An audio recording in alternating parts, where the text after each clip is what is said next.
Segunda carta de Pablo a Timoteo, capítulo 1.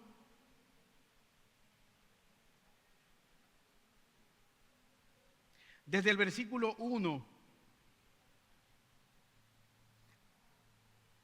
hasta el 9.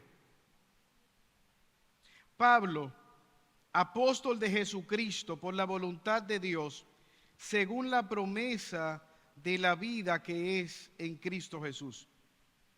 A Timoteo, amado hijo, gracia, misericordia y paz de Dios Padre y de Jesucristo nuestro Señor.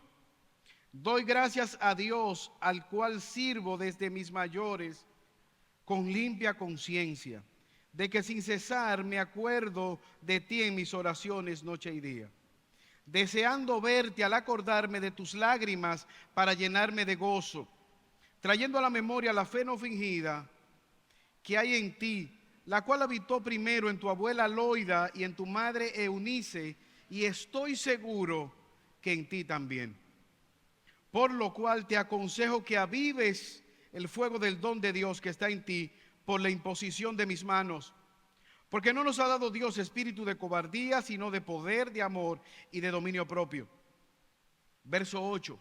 Por tanto, no te avergüences de dar testimonio de nuestro Señor, ni de mí preso suyo, sino participa de las aflicciones por el Evangelio según el poder de Dios, quien nos salvó y llamó con llamamiento santo, no conforme a nuestras obras, sino según el propósito suyo y la gracia que nos fue dada en Cristo Jesús antes de los tiempos de los siglos, pero que ahora se ha manifestado por la aparición de nuestro Salvador Jesucristo, el cual quitó la muerte y sacó a la luz la vida y la inmortalidad por el Evangelio, del cual yo fui constituido predicador, apóstol y también maestro a los gentiles.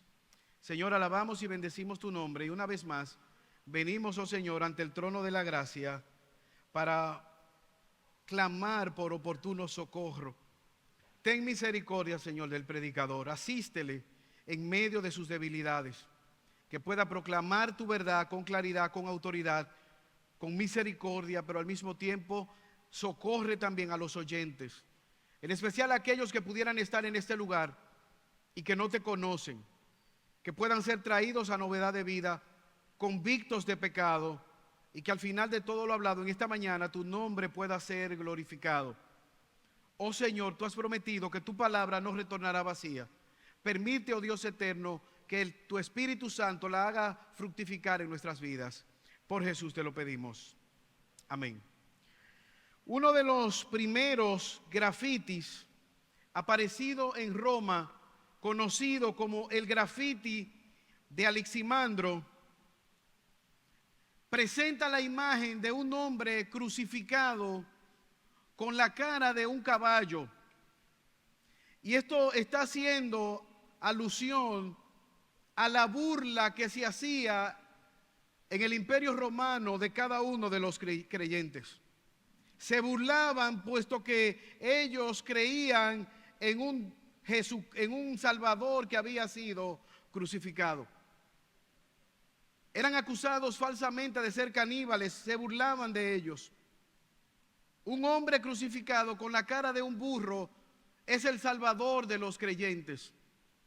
Ahora, hermanos, lo que quisiera resaltar es que siempre el cristianismo ha recibido burlas. Siempre ha recibido el menosprecio de los creyentes. Personas se burlan al día de hoy. Vemos en la televisión, la música, las redes sociales, las películas, las series, ridiculizan nuestra fe.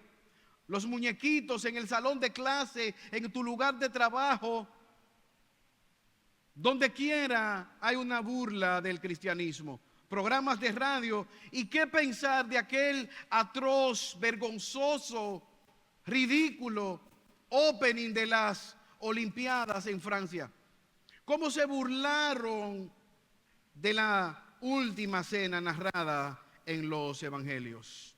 Canciones de moda que atacan la fe de una manera u otra. ¿Cómo nosotros podemos presentar defensa en medio de un mundo tan hostil? Esto no es nuevo. Esto no vino con el avance de la tecnología. Justamente el texto que nosotros acabamos de leer y toda la carta, Pablo está motivando a su hijo en la fe, Timoteo, para que no se desaliente. Para que en medio del sufrimiento, de las angustias, de la burla, del ataque que pudiera recibir, él pudiera permanecer en su fe.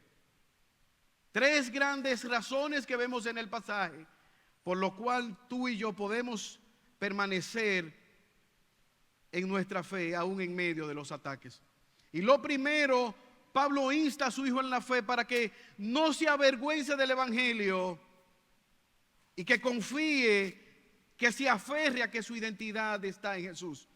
Timoteo, busca la identidad que tú tienes en Jesús. No te avergüences del evangelio, porque tu identidad debe estar en Jesús.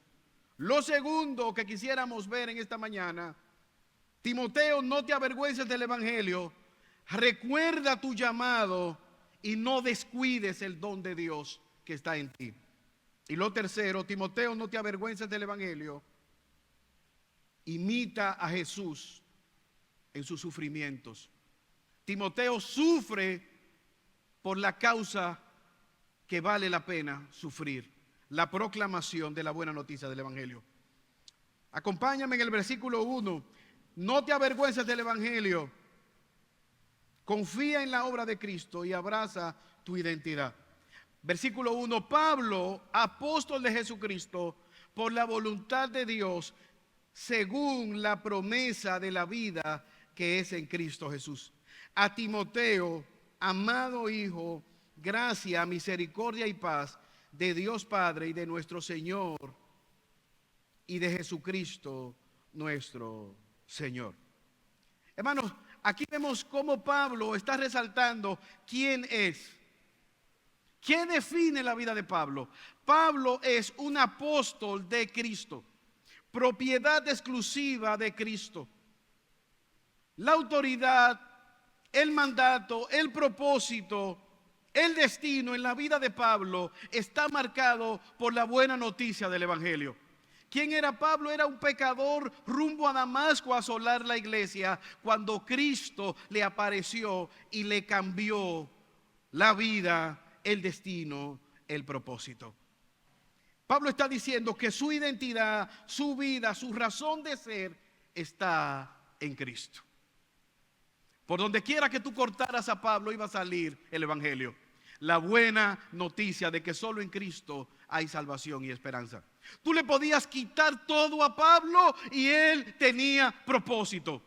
Él está en un agujero. Cuando tú salgas de aquí puedes buscar la prisión mamertina, una cisterna, un hoyo que terminó siendo la cárcel de Pablo. Probablemente se cree que él estaba en ese agujero. Tú puedes buscar en las redes y ver el lugar de donde él está probablemente escribiendo a su amado hijo en la fe, Timoteo. La identidad de Pablo está en Cristo. Él es propiedad exclusiva de Cristo. Él está en el lugar donde Cristo quiere que esté. Él está proclamando la palabra que Cristo le ha dado para que proclame. Él vive, respira, camina por la voluntad de Cristo. Su identidad no está en la sociedad. Su identidad no está en las posesiones. Su identidad no está en su belleza física, en su intelecto. Pablo tiene identidad en la buena noticia del evangelio, Cristo. Y no solamente Pablo, también Timoteo. Tú eres mi hijo en la fe. No se nos registran hijos biológicos del apóstol Pablo, pero él tiene un hijo conforme a la voluntad de Dios, que juntamente con él han sido llamados a proclamar la buena noticia del evangelio. Su identidad está demostrada por esa sujeción voluntaria a la buena noticia del evangelio. ¿Cuál es esa buena noticia? Somos pecadores y hemos sido alcanzados por medio de la obra gloriosa de Jesús en la cruz del Calvario. Su nacimiento, su vida, su muerte y su resurrección han cambiado la vida de Pablo, no solamente la vida de Pablo, de Timoteo y de todos aquellos que decimos ser creyentes. La pregunta en esta mañana a ser respondida: ¿dónde está puesta tu identidad? ¿Qué es aquello que si te fuera quitado te amargaría la existencia? ¿Qué es aquello que te da gozo? ¿Has reflexionado tú en eso? ¿Es Cristo tu identidad? ¿Puedes ser tú uno que pueda ser llamado de los del camino? Como se dice en el Ciudad de los convertidos, de aquellos que han sido lavados con la sangre de Cristo. Públicamente puedes tú ser identificado en tu lugar de trabajo como un creyente, como alguien que ha nacido de nuevo. ¿Es la obra de Dios una realidad en tu vida? ¿Hay un antes y después de Cristo? ¿Encuentra la palabra de Dios cabida en tu vida? Pablo puede ser definido como alguien que es propiedad de Cristo. Y por lo tanto, él anhela diligentemente la obra de Dios. Al tú leer toda la carta, tú te darás cuenta que él está buscando que el evangelio avance, que Timoteo permanezca en la fe, que los creyentes estén confiando en la obra de Cristo diligentemente. Y de hecho, ya al final, él puede decir: tengo frío, tráeme un capote. La vida de Pablo era Cristo. Su interés, su devoción y todo era confiar en aquel que le salvó, confiando en la gracia que le sostenía, su misericordia. Pablo no era un prohombre, era un perverso perseguidor de la iglesia que por la gracia, por la misericordia de Dios fue salvo. Y por lo tanto él quería transmitir esa misma confianza en Timoteo. Ahora, aquí hay algo interesante, hermanos. Pablo prontamente pondrá su cabeza en un cepo y será decapitado por Nerón. Ahora, su mayor preocupación está en motivar a Timoteo para que pueda seguir. Yo te pregunto, a la luz de la buena noticia del evangelio, ¿cuál es tu mayor preocupación por tus familiares no creyentes? Al salir de este lugar, ¿de qué tú vas a hablar con ellos? Pablo sabe de qué hablar con Timoteo. Estamos nosotros ante las últimas palabras de Pablo con vida. Él sabe que probablemente no volverá a ver más nunca a Timoteo, pero urgentemente él quiere que Timoteo se someta voluntariamente y asuma su identidad como creyente, que se someta a la voluntad de Dios. Hay un reto para nosotros en este día. Tantos disparates, tantas cosas sin sentido que pudiéramos nosotros hablar y pasar por alto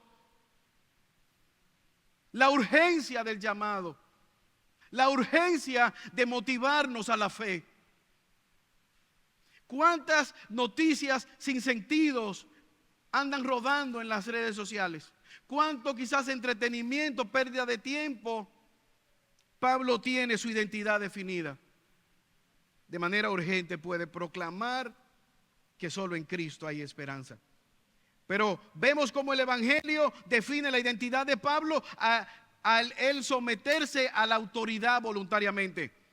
Pero el evangelio define la identidad de Pablo porque él ama y sirve a los demás. Mira cómo dice: gracia, misericordia y paz de Dios nuestro Padre y de Cristo y de Jesucristo nuestro Señor. Pablo tiene un deseo ardiente por amar a Timoteo, por amar la iglesia local. Timoteo, que la gracia de Dios, que la misericordia de Dios esté contigo. Hermanos, no solamente nosotros amamos a Dios, sino que ese amor se manifiesta de manera horizontal en amar a los demás. Pablo puede llegar a decirle a los creyentes: no solamente le hemos dado nuestro tiempo, no solamente le hemos dado nuestros recursos, sino que también nosotros nos hemos desgastado físicamente para que ustedes puedan escuchar la buena noticia del evangelio. Naufragio, apedreamiento, lapidaciones, hambre. Dice Pablo: peligro de los de dentro, de los de fuera, de ladrones. Y todo esto por amor a la obra de Cristo. El amor vertical entre Dios y tú debe ser manifestado de manera horizontal. O dicho de otra manera, la mejor vida es aquella que es vivida para el bien de la causa de Cristo, para la proclamación del Evangelio. Y esto parece un sinsentido en un mundo egoísta donde no hay tiempo para nadie. Como yo decía la semana pasada, yo veía camino al lugar de trabajo como a alguien se le dañaba su vehículo y las personas, en vez de desmontarse, ayudarle a empujar, lo que estaban haciendo era tocándole urgentemente bocina para que aquel hombre se moviera. Yo iba del otro lado y entonces tuve que cruzar. Pero el punto es, hermanos, que en un mundo donde no hay tiempo, donde no hay misericordia, Timoteo fue acogido por Pablo para ser discipulado. Para Pablo invertir su vida en aquel joven que ya es un adulto. Pablo es un anciano y él puede amar a Timoteo y amar la iglesia por la cual él se ha entregado. Pero vemos cómo el Evangelio define tu identidad cuando tú tienes un aprecio genuino por la familia de la fe. Mira cómo dice el versículo 3. Timoteo, doy gracias a Dios, al cual sirvo desde mis mayores con limpia conciencia. Pablo le está diciendo, Timoteo, yo glorifico a Dios por tu vida. Yo doy gracias a Dios por tu vida. Más adelante le va a decir, yo me acuerdo de ti y oro, siempre oro por ti. Hermanos, ¿puedes tú celebrar la vida de otro creyente? ¿Puedes tú en esta mañana darle gracias a Dios por el crecimiento de otro creyente? ¿Puedes tú celebrar la madurez, el que otro esté perseverando en Cristo? Pablo define su identidad en que él aprecia de manera genuina a otros creyentes. Él se regocija por la fe, por el crecimiento de otros. Y de igual manera, o dicho de manera negativa, también llora. Al ver la iglesia de Corinto, él llora por ellos. Al ver la incredulidad de los Gálatas queriendo volver al judaísmo, él les llama al arrepentimiento. Es interesante que Pablo está preso, él no está amargado, él no está abatido, él no está destruido, él no está quejumbroso. ¿Cuál es la razón? Él puede ver en la vida de Timoteo, en la vida de muchos colaboradores, la obra de Dios manifestada en el crecimiento y la madurez que ellos han tenido.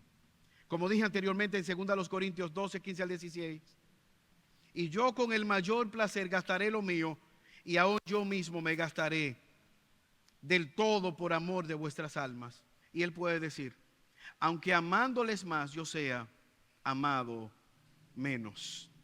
Su identidad no estaba en el concepto de judaizante, no estaba en los que pensaban, en lo que pensaran los romanos de él, no estaba ni siquiera en lo bien o lo mal que estaba el ministerio, no estaba preocupado por la muerte cercana que tendrían, ni que estaba preso, él no estaba amargado. Él está confiando en la obra de Dios en su vida, en la obra de Dios en la vida de Timoteo, y en que él genuinamente ama a la iglesia local a la cual le sirve. Yo quisiera preguntarte en esta mañana, ¿realmente amas tú a otros creyentes? Nuestra identidad es definida porque como cristianos nosotros somos unidos a una familia de la fe. Buscamos tener comunión con los creyentes. Pablo amaba a la iglesia local, Timoteo amaba a la iglesia local. ¿Dónde está definida tu identidad? Hermanos, un creyente no tiene mejores amigos que sean incrédulos. Jesús dijo, ¿qué comunión tiene la luz con las tinieblas? El salmista decía que él se alegraba con aquellos que le motivaban a ir a la casa de Dios, a adorar el nombre de Dios. ¿Dónde está tu identidad en esta mañana? ¿Está en Cristo? ¿Está en el sometimiento voluntario a la autoridad de Cristo? ¿Está en entregar tu vida para servir a los demás? ¿Está en amar la iglesia local de manera genuina? Esto implica, hermanos, que tú y yo nos hacemos miembros de una iglesia local. Eso implica que tú y yo servimos con nuestros dones. Eso implica que tú y yo nos congregamos, asumimos los medios de gracia que Dios nos ha dado. Eso implica que tú y yo nos apartamos del pecado hacia la luz. ¿Qué espera esta iglesia local? Que tú como miembro, que yo como miembro, juntos nos apartemos del pecado. ¿Cuál es el mejor beneficio que tú pudieras hacerle a esta iglesia local? Sé un buen creyente. ¿Cuál es el mejor regalo que tú le puedes dar a tus padres? Sé un buen creyente. ¿Cuál es el mejor regalo que tú le puedes hacer a tu matrimonio? Vive a la luz de la buena noticia del evangelio. Sé un buen creyente. Tu matrimonio te lo va a agradecer. Tu familia te lo va a agradecer. La sociedad te lo va a agradecer. La iglesia local también te lo va a agradecer. Pablo le dice a su hijo en la fe, Timoteo, que tu identidad sea definida por la buena noticia del evangelio, uniéndote voluntariamente a una iglesia local y sirviendo con tus dones. Pero el pasaje nos muestra que la identidad de Pablo estaba ligada al evangelio, porque también él lo hacía con una limpia conciencia. Mira cómo Pablo puede servir. Versículo 3, parte B. Sirviendo a Dios desde mis mayores con limpia conciencia.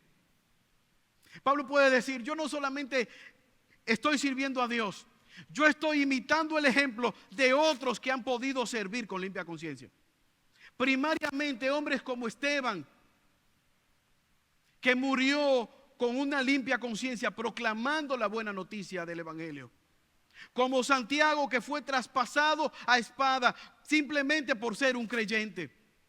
Pero yéndose más atrás, aquellos hombres y mujeres fieles que estuvieron antes que Pablo, y Pablo inscribe su nombre en la lista de aquellos que están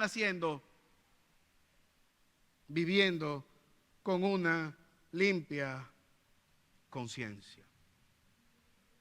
Pablo no tenía ningún problema en morir y ser expuesto públicamente. No le iba a pasar lo que le pasó a aquella señora que su esposo estaba siendo velado. Y las personas se paraban y decían, este era un hombre que hizo tal y tal y tal cosa. Y venía otro y superaba al anterior. Este es un hombre que hacía tal y tal y tal cosa. Y a la viuda le entró una inquietud. Y llama a uno de sus hijos. Ven acá. Ve a ver si el que está en el ataúd es tu papá. Revisa a ver si no se equivocaron. Al escuchar aquellos halagos, no se correspondía con la vida que aquel marido había llevado. Lo dije anteriormente, lo voy a repetir. Una de las cosas más impactantes para mí fue ver que los hijos del pastor MacArthur se pararon públicamente, desconocidos a la sociedad y al mundo, y podían decir, lo que ustedes veían en el púlpito era lo mismo que pasaba en su casa. Testimonio, nosotros, sus hijos y su esposa. Pablo podía decir, yo estoy viviendo el cristianismo con limpia conciencia. Hermanos, ¿cómo estamos viviendo a la luz de la eternidad? ¿Estás tú viviendo el cristianismo con limpia conciencia? ¿O la mentira te está engañando? ¿Te has llegado a mentir tanto que ya tú crees tu propia mentira? ¿De verdad? ¿En serio? Segunda a los Corintios, Pablo dice, porque nuestra gloria es el testimonio de nuestra conciencia, con sencillez y sinceridad de Dios. No conforme a la sabiduría humana, sino con la gracia de Dios, nos hemos conducido en el mundo y mucho más en medio de nosotros. Primera Timoteo 1:5, el propósito de este mandamiento es el amor nacido de corazón limpio y de buena conciencia y de fe no fingida. ¿Sabes cuál fue el problema con los falsos maestros? Ellos llegaron al punto de comenzar a pecar, y su conciencia fue cautiva o cauterizada. ¿Conoces tú personas que pueden caminar en el calor del mediodía encima de una gravilla caliente y no sentirlo? Pasar como si tuvieran zapatos. ¿Cuál es la razón de no sentirlo? Como decimos los dominicanos, tienen cachaza. Tienen una costra, una queratina, diría la doctora Ogando. Pero eso puede pasar en nuestra conciencia. Alguien en los Estados Unidos, en una banda que fue desarticulada en la ciudad de Nueva York, una banda de policías corruptos, ¿cómo terminaron ellos ahí sirviendo al narcotráfico? Ellos comenzaron a aceptar la caja de dona, una caja de reputación dudosa. Luego la caja de dona venía con $1,000 y fue subiendo el monto. ¿Para qué? Para que cuando ellos vieran el delito miraran hacia otro lado. Y ya no podían ejercer, no podían servir en la policía con una limpia conciencia. ¿Sabes qué? Hemos dicho muchas veces, lo volvemos a repetir.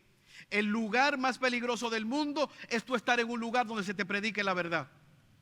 ¿Por qué? Porque el rechazar constantemente el llamado al arrepentimiento que hace el evangelio es peligroso, porque cauteriza la conciencia. Y si despreciamos la sangre de Cristo como única fuente de salvación, lo único que queda es una horrenda expectación de juicio. Timoteo, puedo predicar, puedo morir. Vale la pena morir por esa fe.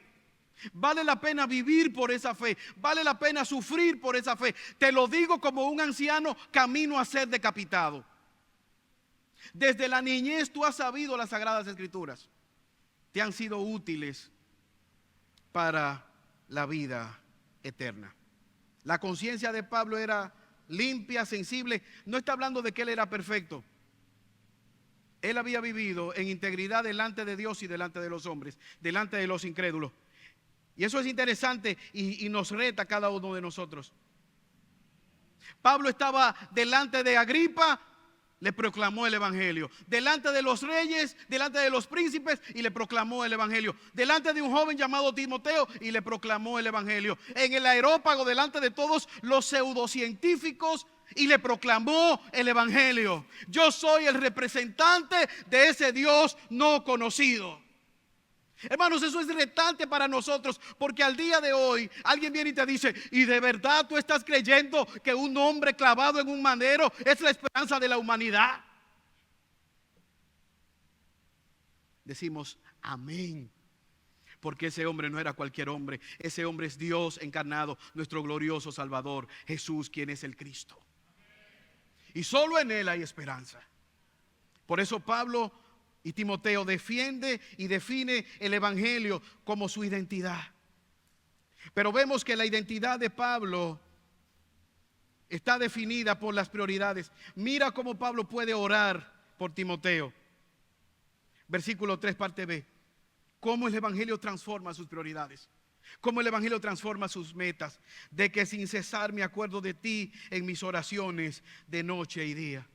Timoteo, yo oro que tú puedas ser sostenido.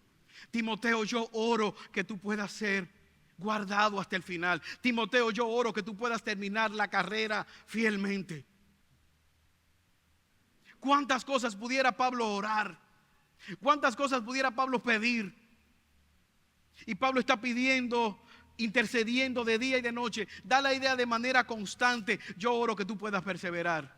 Yo oro que tú puedas ser fiel. Yo oro que tú persistas en lo que tú has creído. Sin cesar me acuerdo de ti. Sin cesar doy gracias a Dios por tu vida. Hermanos, ¿cuáles son las peticiones urgentes que están delante de ti? Si tú fueras diagnosticado con un cáncer terminal, ¿cuáles serían tus prioridades? Con mucha frecuencia he visto que las personas, cuando son diagnosticadas con enfermedades terminales y se les diagnostica ya su muerte cercana, hacen énfasis en sus familias, hacen énfasis en sus seres queridos. Pero ¿con qué frecuencia pasarían por alto el tomar estos aprestos cuando están sanos? Pablo no está simplemente esperando ser decapitado y es por eso que él asume esto. No, esa es toda la vida. Simplemente él está siendo coherente con una manera de vivir. ¿Cuál es el motivo de oración? Las prioridades. Al verte al recordarte, yo deseo verte, yo deseo compartir contigo, yo deseo que tú seas guardado. Pero vemos algo interesante, hermanos, en la vida de Timoteo. La identidad de Timoteo y de Pablo está definida porque él busca amistades piadosas. Hermanos, Pablo está deseando ver a Timoteo. Y estamos ante un hombre que ha estado delante del César, delante de los más grandes maestros de la ley judía, en las más grandes y prestigiosas universidades, ante los más grandes e influyentes reyes. Y él desea pasar sus últimos días en esta tierra con un amado hijo en la fe llamado Timoteo. Timoteo, yo quiero tener comunión íntima contigo. Aquí vemos amistades piadosas para crecer en la fe, para madurar juntos. Pablo cuando Pablo se paró en el areópago y Pablo se paró delante de los judaizantes y empezó a hablar en hebreo, se callaron al ver la elocuencia y la sabiduría de este hombre, criado a los pies de Gamaliel. Y Pablo dice: Timoteo, anhelo verte. Hermanos, ¿quiénes son tus amistades en esta mañana? ¿Tienes tus amigos que te ayudan a madurar en tu fe? ¿Eres tú ese tipo de amigo que puede ayudar a otros a madurar en su fe? ¿O eres tú un obstáculo para la fe de otros? Este pasaje nos reta. Pablo tiene amistades y afectos piadosos.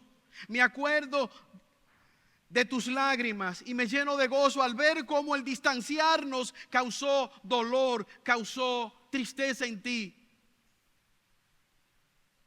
No nos volveremos a ver, probablemente, pero me acuerdo del afecto que estaba en nosotros. Hechos 20:36, cuando él llama a los pastores de Mileto y ellos vienen, se nos dice que él se puso de rodillas y oró con todos ellos. Y hubo gran llanto. Echándose al cuello de Pablo, le besaron, doliéndose en gran manera por la palabra que él les dijo de que no le volvería a ver. Hermanos, ¿cuál es el problema con nosotros? Que muchas veces queremos ir hacia la ciudad celestial rodeados con personas que van hacia la condenación eterna. Teniendo comunión íntima con aquellos que van hacia la condenación y que incentivan en nosotros el pecado. No para evangelizarlo. Pastor, Jesús andaba con prostitutas, con publicanos, es verdad. ¿Para qué? ¿Jesús era vestis de ellos? ¿O le llamaba al arrepentimiento? ¿Le proclamaba la verdad del evangelio? La identidad está definida porque él buscaba afectos en aquellos que eran creyentes. Él estuvo rodeado del emperador Claudio, estuvo presente con gobernadores Félix y Festo, con Agripa, un rey, y su hermana, y en ambos, en todos y cada uno le predicó el evangelio. La identidad está en el evangelio cuando nos motiva a reconocer la fe en los demás. Versículo 5. Él afirma a otros creyentes: Timoteo, yo me acuerdo de la fe no fingida que habitó en tu abuela Loida, en tu madre Eunice, y estoy seguro que está en ti. Él está encomendando, motivando, arengando a Timoteo. Timoteo, hay una fe genuina, una fe que fue traspasada, que fue inculcada de una abuela piadosa, una madre piadosa, y ahora está en ti. Qué gran reto, hermanos. Nosotros estamos en este proceso del béisbol bíblico.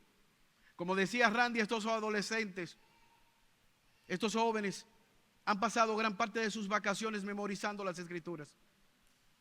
A veces tenemos la palabra ácida en la punta de la lengua para atacar, para denotar, para menospreciar. Hermanos, ¿cuántos de ustedes se han acercado a estos jóvenes y le ha motivado? Gracias, porque tú te sabes 20, tú has memorizado 40 versículos. Gran hazaña.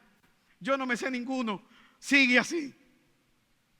Te felicito que has sacado parte de tu tiempo para memorizar las escrituras. Nerviosos, temblorosos, pero ahí están memorizando. Esa palabra prometido que al ser guardada librará del pecado, guardará los pasos del error. Es una lámpara en medio del camino. Pastor, pero hay que tener cuidado por la competitividad y que genera el pecado. Sí, vamos a lidiar con el pecado memorizando las escrituras. Lidiaremos con eso, pero memorizando las escrituras. En mi corazón he guardado tus dichos para no pecar contra ti. Es una fe genuina. No fue que me lo contaron, he visto esa fe en tu abuela, he visto la fe en tu madre y puedo decir que está en ti. No es una fe hereditaria, es una fe que ha sido instruida. Desde la niñez hay un proceso, hay una educación. Mira la influencia de una madre piadosa en la crianza de los hijos, de un padre preocupado.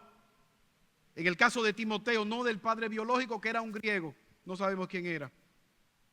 Timoteo, no te avergüences del evangelio. Confía y abraza tu identidad en Cristo. Pero hay un segundo punto que podemos ver. No te avergüences descuidando el don de Dios que está en ti. Versículo 6. Timoteo, tú eres un creyente, tú eres fiel, tú tienes tu identidad en Cristo, pero ten cuidado. No descuides, por lo cual te aconsejo que avives el fuego del don de Dios que está en ti por la imposición de mis manos. ¿Qué está diciendo Pablo? Timoteo, asopla o sopla más bien el fogón. Ese don que está en ti, toma un cartón, avívalo, échale aire, échale brisa para que el fuego aumente. Hay un don de Dios en ti. ¿Qué estás haciendo? Eres un creyente, ¿qué estás haciendo? ¿Estás avivando el don de Dios en ti? El carisma es una expresión de la gracia de Dios. Ese don que estuvo en tu familia, esa fe, eso que tú has recibido, ¿estás creciendo o estás menguando? ¿Estás caminando conforme a la voluntad de Dios o estás retrocediendo? Avívalo. Aférrate a esos dones de gracia. Él ha visto esa evidencia interna en Timoteo. Yo puedo testificar también de la evidencia externa que hay en ti.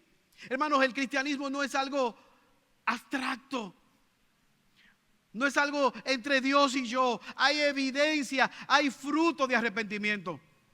Si hay dos personas discutiendo acerca de un fruto, ¿será coco, será mango? No lo sabemos. ¿Qué debemos hacer? Vamos a esperar que fructifique. Y cuando tú veas los frutos, pero mira, ¿cómo tú te puedes discutir? Mira los cocos ahí. Mira los mangos. Timoteo, yo he visto el fruto de la obra de Dios en ti. Aviva ese don. Tú tienes todo lo necesario. Persiste en lo que Dios te ha dado. Hay evidencias externas de la obra de Dios. Hay evidencia que yo he visto y que otros han visto de que tú eres un creyente. Romanos 12, versículos 6 al 8. Conforme a la medida de la fe, o si de servicio, el que tiene el don de servir, que sirva. El que tiene el don de la enseñanza, que enseñe. El que tiene el don de aconsejar, que aconseje. El que tiene el don de repartir, que reparta. El que tiene el don de servir en lo que Dios le ha dado, que lo ejecute. Hermanos, ¿has ido tú a una empresa pública de servicios? ¿Te has topado tú con una persona que está ahí puesta? Tiene la capacidad de ayudarte, tiene la inteligencia para ayudarte, tiene los recursos para ayudarte, tiene la motivación económica para ayudarte porque le pagan un salario. Y tú te paras ahí esperando que te va a ayudar y te das cuenta de que no. Simplemente porque no le place ayudarte. Simplemente porque quizás está aburrida, tiene una situación y ella decide, venga mañana o venga después. Pero ¿y por qué? ¿Por qué si estamos aquí? Porque venga mañana. Eso puede pasar contigo y conmigo al descuidar la obra del don de Dios en nuestra vida. Pablo le está diciendo, Dios te salvó, Dios te ha puesto en el ministerio, Dios te ha dado los dones, tú mismo lo sabes, tu familia lo sabe, yo lo sé, la iglesia lo sabe, la sociedad lo sabe. No descuide ese don, no seas perezoso para la piedad. No desperdicie tu vida, puesto que nada más tiene una sola para ser vivida para la gloria de Dios. Hermanos, esto tiene grandes repercusiones para nosotros. Porque la obra de Dios se va a llevar a cabo con nosotros o sin nosotros. Debemos pedir a Dios que nos ayude para que sea con nosotros. Si no utilizamos los dones que Dios nos ha dado, va a perder nuestra vida sentido en esta tierra. La iglesia es edificada cuando tú y yo servimos a Dios con los dones que Él nos ha dado. Timoteo, no te avergüences del evangelio, avivando el don de Dios que está en ti. Pero vemos un llamado a Timoteo. Timoteo, no te avergüences del evangelio, aprovechando, confiando en esa provisión de Dios. Versículo 7. ¿Cuál es la razón? Dios no nos ha dado espíritu de cobardía, sino de poder, de amor y de dominio propio. Hay una realidad en la vida de Timoteo. Por diversas razones, él podía sentirse asustado, acobardado, quizás amedrentado por el reto. Timoteo, Dios te ha dado poder. Aprópiate de ese poder. Tú puedes tener temor al hombre, cobardía, pero Dios te ha dado esa energía, esa connotación, esa eficacia, ese don para poder llevar a cabo la obra que se te ha encomendado. Y sabes que no solamente a Timoteo, a ti y a mí se nos ha dado ese mismo poder que estuvo y que resucitó a Cristo de los muertos para poder llevar a cabo su obra. Pero al mismo tiempo amor. Al hacerlo, el amor de Dios nos sostiene. Ese amor divino, ese recurso provisto por Dios para llevar a cabo su obra. Romanos 5, versículo 5. El amor de Dios ha sido derramado en nuestros corazones por el Espíritu Santo que nos fue dado. Amor hacia Dios para llevar a cabo su obra. Amor hacia la iglesia de manera horizontal para poder llevar a cabo la obra que nos ha sido encomendada. Es el amor de Dios por el cual Jesús dice: ya no le llamaré a ustedes siervos, porque un sirviente no sabe la voluntad de su amo. Por el amor que tengo hacia ustedes, le llamaré amigos, porque ustedes son cercanos, dice Cristo. Pero es un espíritu dado de dominio propio. Literalmente, la capacidad de resistir el pecado, de resistir la tentación, de buscar prioridades y seguirlas. Poder, amor y dominio propio. La capacidad de someternos voluntariamente a la voluntad, valga la redundancia, de Cristo. De poder poner nuestros afectos, nuestros impulsos pecaminosos debajo de la voluntad de Dios. Timoteo, no te avergüences de Cristo, aférrate a esa provisión. Finalmente, Timoteo, no te avergüences de Cristo y acepta el sufrimiento. Versículo 8. Por tanto, no te avergüences de dar testimonio de nuestro Señor, ni de mí, preso suyo. Participa de las aflicciones por el Evangelio. Quisiéramos nosotros glorificar a Dios de muchas maneras, pero Pablo le dice: Timoteo, glorifica a Dios en medio del sufrimiento. Aquello que nosotros amamos, estamos dispuestos a sufrir. Aquellos que nos definen, estamos nosotros a sufrir, a aguantar situaciones difíciles. Timoteo, no te avergüences al ver la situación de cárcel que yo estoy pasando. Soy prisionero de la causa de Cristo. Yo estoy preso no porque he robado, no porque he cometido algún delito, por proclamar la verdad del Evangelio. Es un reto para Timoteo. Podía él desanimarse al ver a Pablo que va camino a la muerte. Podía él desanimarse a ver los sufrimientos que estaba pasando en la ciudad de Éfeso.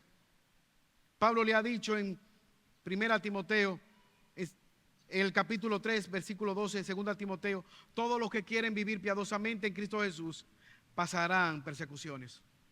Hermanos, el Evangelio no es un camino de rosas. Hay sufrimiento, hay retos, hay dolor. Pero Pablo puede decirle: Timoteo, acuérdate de Jesucristo. Ese mismo poder que nos salvó, ese mismo poder que nos llamó, ese mismo poder que nos está transformando por medio de la sangre de Cristo en la cruz del Calvario. Timoteo, acuérdate de Jesucristo y sufre las penalidades que vienen por medio de abrazar nuestra fe. Pedro dice a los expatriados: ustedes pueden sufrir en el mundo como incrédulos. Ahora ustedes tienen un privilegio más grande: sufrir agradando a Dios. Hermanos, el sufrimiento es universal a la caída del ser humano. El pecado ha traído sufrimiento. Sufrimos por nuestro pecado y por los pecados de otros. El incrédulo también sufre. El incrédulo se enferma y muere. El incrédulo también tiene pérdida de seres queridos. Pero tú y yo tenemos un privilegio en Cristo al sufrir por su causa. La pregunta que yo te hago en esta mañana: ¿cuál es la causa de tu sufrimiento?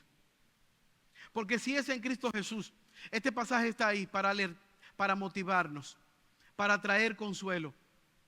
Vale la pena sufrir por la causa de Cristo. Pero si es sufrimiento que viene fruto de tu pecado, hay esperanza en Dios. En Cristo hay esperanza para sufrir por una causa legítima. Pablo le recuerda a Timoteo que Cristo Jesús sufrió por nuestros pecados.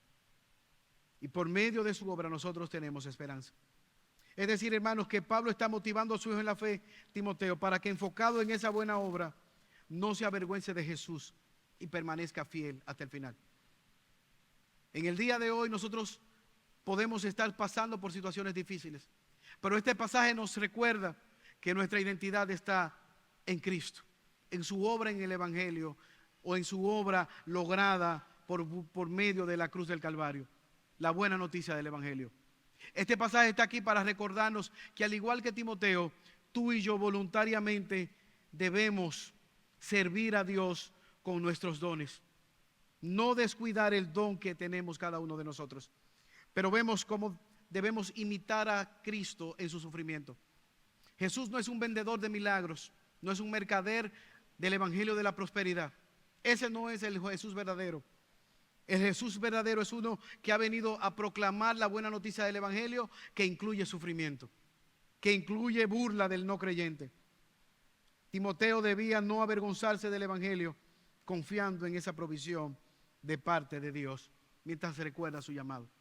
Hace muchos años, nosotros estábamos en la montaña de Guayguí, un grupo de varones, de compañeros de curso.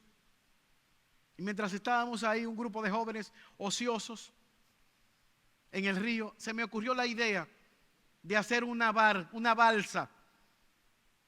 Y los motivé a mis amigos, traigan bohucos, traigan madera, traigan troncos. Y así lo hicimos. Como pudimos, amarramos aquellos troncos y hicimos la balsa. Gustosamente le llevamos al río. Entonces, la pregunta, ¿quiénes se van a subir? Yo dije, bueno, como yo fui el inventor, yo me voy a subir primero. Me subí primero, se subió un amigo mío y la balsa estaba flotando. Un tercero y la balsa respondió flotando.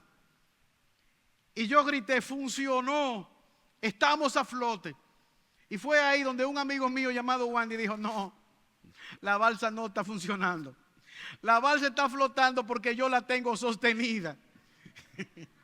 Y cuando él sacó los brazos y soltó la balsa, cada tronco cogió su camino. Hermanos, si hoy nosotros podemos perseverar, si Timoteo pudo perseverar, si el apóstol Pablo pudo perseverar en el camino, no fue porque eran inteligentes o eran prohombres, fue porque Cristo les sostuvo desde el principio hasta el final de su existencia. Si hoy podemos resistir es porque Él sigue sosteniendo nuestras vidas. Señor, gracias por tu palabra. Padre Celestial, vendrán aflicciones, vendrán sufrimiento, vendrá la muerte. Pero también contamos con tu promesa de estar con nosotros todos los días hasta el final. Ayúdanos en nuestro caminar a no avergonzarnos. Guíanos, Señor, dirígenos. Tú eres el mismo Dios de Timoteo y de Pablo, es el mismo Espíritu Santo. Sigue sosteniendo, síguenos guardando, porque te lo pedimos por los méritos de Jesús. Amén.